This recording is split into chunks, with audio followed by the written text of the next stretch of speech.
scientist and business leader in biotech and pharma. And he is also the executive director, and I believe I'm correct, founder of the Yeah, Merck yep. Digital Sciences Studio. Um, in a big company, to found something like this is hard. You have to sell a lot of stakeholders. So Geof has probably a very interesting to share about how that came to be. He's also a principal scientist at Merck Research Labs, where he leads computational machine learning and molecular research for early stage drug discovery. Geof's got expertise in data science, systems biology, drug discovery, precision medicine, microbiology, immunology, and he's got published research papers and holds at least one patent. Geof has demonstrated the ability to bring groups together and leverages scientific and business acumen to accelerate startups for success. He's got a BS in cell molecular biology from the University of Minnesota in Duluth, where it would be very cold today. A PhD in cell and molecular biology from Penn, and completed his postdoc training at Michigan. I also want to give everybody a quick update, including you, Geof. The community that you're speaking to today in IBB has spawned a number of startups. I just want to give a quick update. Yeah. Selfie, which is a cellular mechanoporation tool company spun out of Todd Solchek's lab, just completed a $22 million raise led by M Ventures with participation from their earlier VCs, which include Dynamic Capital, which is a tools VC, a very interesting one for us, Elm Street Ventures, Embark, and Khosla Ventures. Micron received 23.6 million recently for eradicating measles using their needle-free vaccine. And DosiSim from Prasad Dasi's lab, which enables heart surgeons to accept more patients with TAVR, just received their 510K clearance. So congratulations to DosiSim. With that, Geof, I'll let you go ahead and make your presentation. Tell us your story. Great. Yeah, congrats. That's wonderful. Yeah, thanks everyone for the opportunity to join you today. Let me see if I can get this thing started. Share my screen. All right, here we go.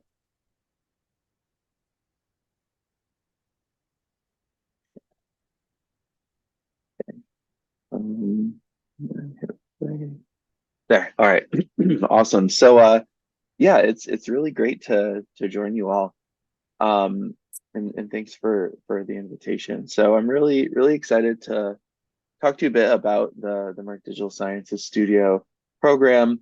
Um, as that's a great intro. Thank you so much. As was said already, I'm over at Merck, and I've been really excited to co-found and now run this program. Here's my info. I'm pretty easy to find, but if you want to get in touch after uh, this presentation or have any questions or whatever, our website for the program is just mds.studio.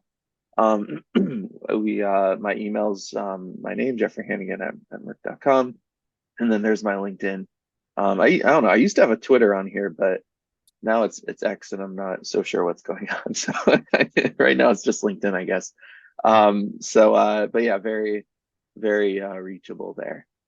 Um, yeah, I was going to talk a bit about background even on the career path side, especially when I talk to folks at university programs, that sort of thing, just to get a sense of how I got here long term. So yeah, I got my start as you heard at University of Minnesota up in Duluth as a bench scientist, and that was a lot of fun.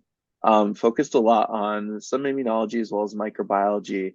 Um, Most notable there, um, uh, I discovered this novel species of bacterium, which was cool. We ended up getting this bacterium from bogs out in Minnesota, and very creatively named it Mycobacterium minnesotense since it was from Minnesota.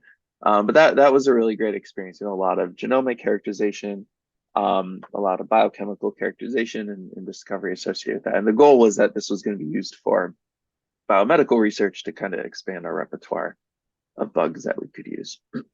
um, After that I did a brief research fellowship at the Mayo Clinic, also over in Minnesota. Um, at that point, I was focusing on studying measles and its infectious disease immune signaling, primarily JAK-STAT pathway kind of stuff. The goal was to understand it both from an infectious disease perspective, but also from an oncovirus perspective on how we can treat certain cancers using the measles virus. So that was a lot of fun. Again, kind of blending microbiology and immunology.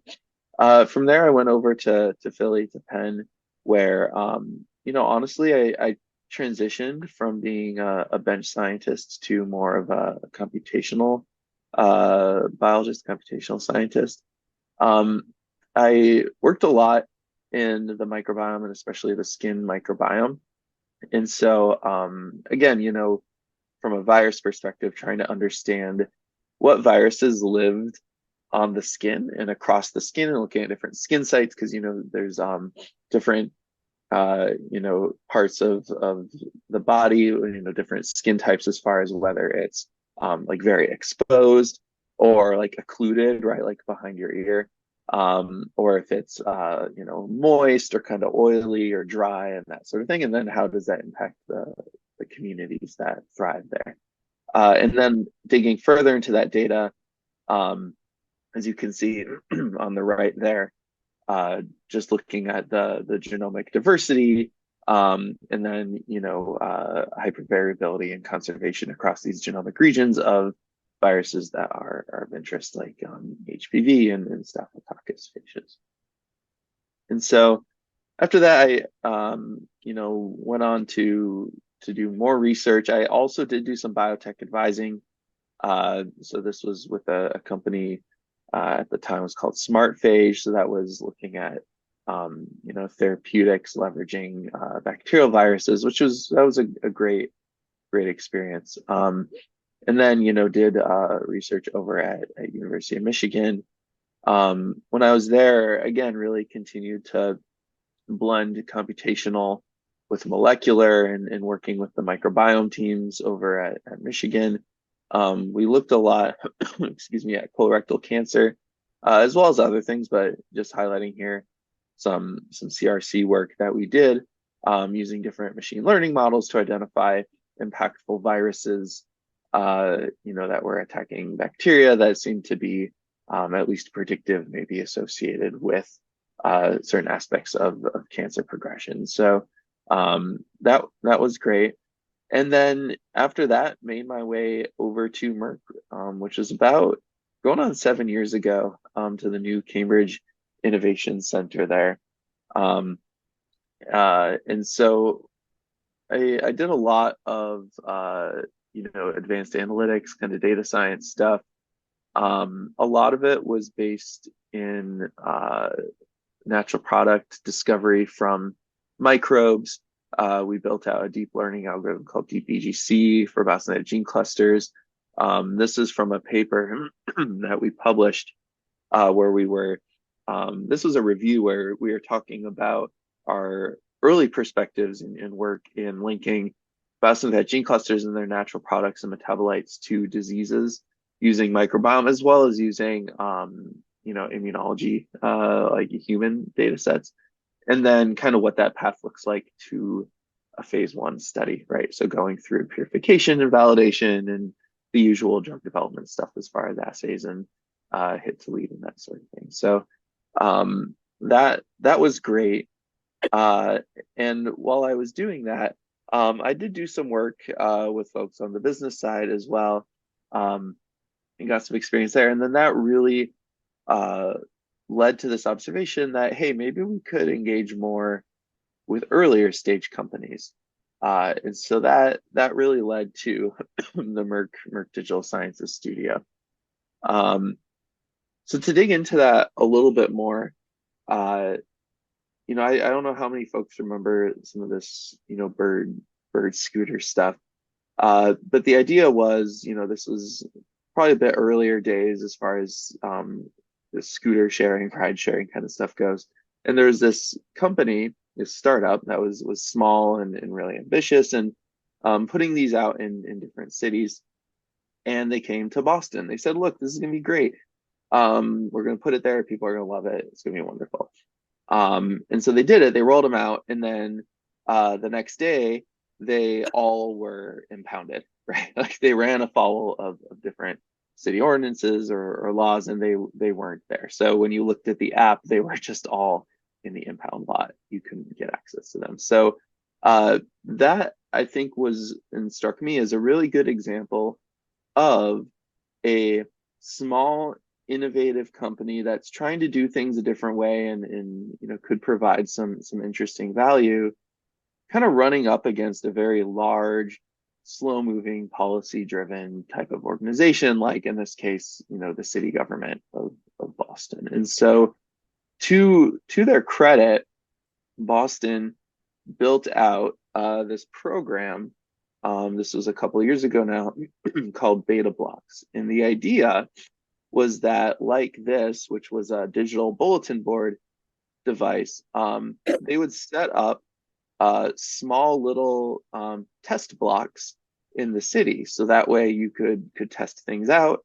You could gather data to understand, is this actually valuable to the city and the citizens, but also you can get data to help support changing any policies or laws that might need to be adjusted to allow for this sort of thing from the government perspective. And so they built this out, and it was a really cool initiative that I think really showed value as far as bridging that gap between very small, quick moving, innovative companies and the large, established, slow, policy driven organizations. And so, as you probably guessed, this all sounds very familiar to someone like me, right? Who works at a large policy driven organization is Merck, right? Being a large pharmaceutical company. And so it's a lot of the same challenges you face when that's the environment. And that's not a bad thing. It's just, how these different organizations operate. And so I was thinking, less about scooters at the company and more about um, digital innovation and machine learning and that sort of thing. And so there's a lot of ways that machine learning and now AI and other different digital technologies can enable the drug discovery pipeline. So this is from a couple of years ago, but I think it's still a good overview showing different machine learning types of applications and digital enablement applications across the pipeline, from target identification, validation, all the way towards something like clinical development. And then, of course, underneath the pipeline are very foundational, broad platforms like things that enable data organization, governance, collaboration, and knowledge management. And so that really led to the design and creation of the MDS Studio, right? Where the MDS Studio accelerates the digital enablement of drug discovery and development through support and early investment in biomedical AI and digital startups. And so that's what we really built out. And as you heard in the intro, right, it definitely takes a lot of time in a large company to build this thing. It was about probably somewhere between a year and a half and 2 years, honestly, between having the idea to actually getting it to public launch and doing the program. So what is the Merck Digital Sciences Studio? It's a startup accelerator program. I know it's called a studio and it's an accelerator, and that's something we can talk about later. But that it is an accelerator program, which just means it's a collaborative program. Helping new startups grow their business and succeed. Excuse me. The studio really helps entrepreneurs solve problems, and of course, starting a company, there's a lot of problems to solve. But solving things like providing workspace, some funding, mentorship, growth opportunities, that sort of thing. We support startups working again in the digital enablement drug discovery and development space. That's not to say that a company that comes in our program can't have a wet lab component. We just look for companies that are doing something compelling in either the data analytics or data generation space. Ultimately what this means is I just don't have lab space to provide you as part of the resources that we have.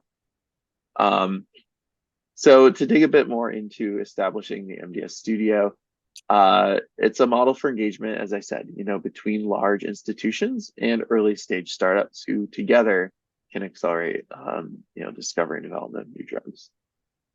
We have a site in Cambridge, Massachusetts, in Kendall Square, a co-working space. And then we also have a space in Newark, New Jersey, allowing us to cover broader engagement. So we cover physically the Boston Cambridge ecosystem as well as the Newark ecosystem. And then of course there's companies that join us from other geographies as well, through virtual or visiting and that sort of thing. Startups are provided Microsoft compute funding, space, different opportunities to engage, mentor, that sort of thing. We have 2 executives in residence that we provide to our cohort as well. We target 12 startups per year with a tenure of about a year. It's really more like 10 months that we have for the program. So just to highlight more, and I believe Mason's speaking as well after me, so I'll keep it moving quickly. The startup selection criteria, we really focus on digital enablement, as I said, of drug discovery and development. We work primarily with early stage companies, so seed and pre-seed. Our startups that get in are selected by a committee, and so since we work very closely with Microsoft, we do look for companies that are able or plan to use Microsoft Compute as part of it. And there's some other reasons for that as well. And then right now we can only accept companies that are incorporated in the US or Canada. Something I think about is how to make this more accessible to other geographies, but for right now, that's kind of where we're restricted geographically. As far as what the startups get $150,000 as a seed investment done through, I think a very founder-friendly, startup-friendly, safe, up to $150,000 in Azure credits through Microsoft for Startups. Excuse me. Free office space in Cambridge or in Newark. As I said, access to our executives and residents, coaching, networking, connections, that sort of stuff. Opportunities to present at pitch events with investors. For example, we had a big event in May in Times Square in New York at the Microsoft Center, and we invited a lot of investors as well as folks from family offices, which can sometimes be a bit more challenging to connect with. And so we had a lot of folks there for our startups to engage with and to pitch to and really connect with. As far as the timing, so we launched in summer of 2022, and so we're doing our second cohort now. The MDS Studio, as I said, is an annual program. Every time I see this slide, I remember that I forget to update it.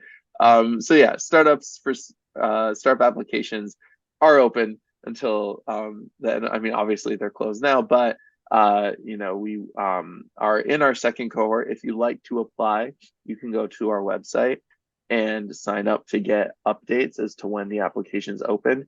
They will open sometime, most likely in the late spring, and then they'll go again till about end of July. So keep an eye out for that. Definitely sign up if you want to keep updated and be the first to know when the applications go live for the next cycle.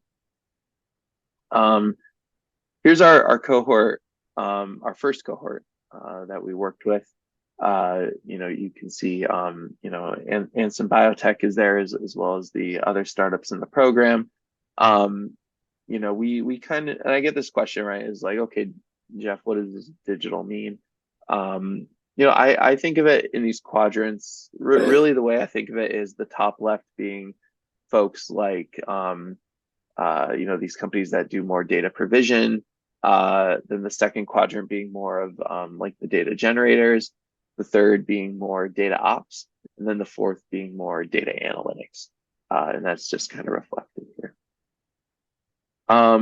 We support our cohort with workshops and development opportunities.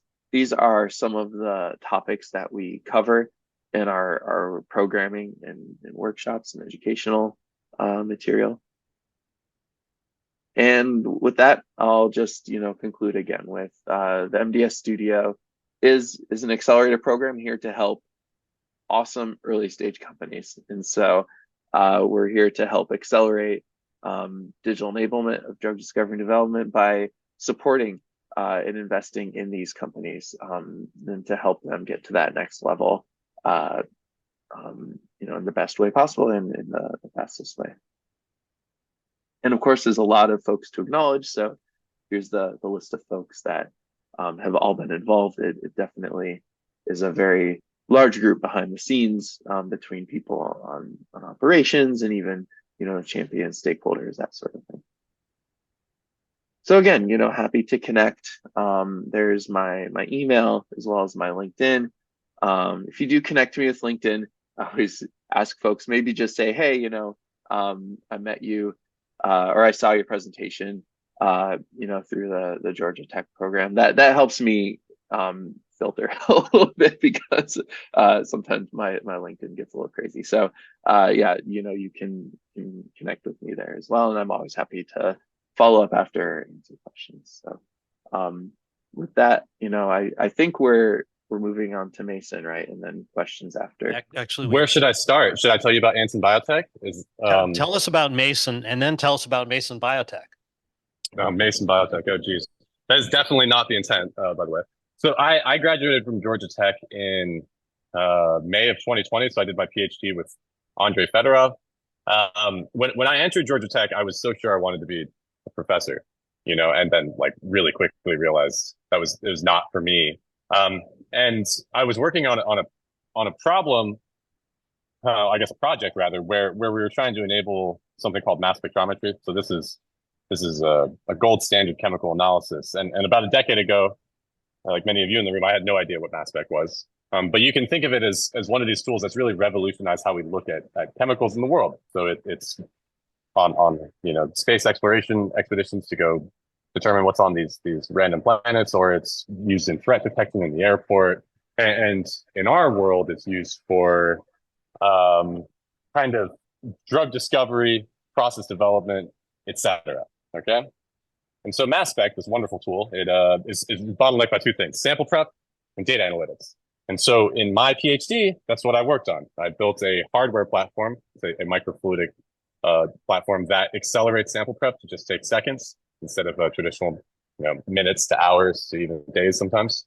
And then on the back end, after my committee said, hey, this hardware solution is cool, but you need to do some science, I applied that hardware solution to advanced biopharmaceutical processes. And I was able to show that you can predict aspects of modern biopharmaceutical processes with this mass spec tool.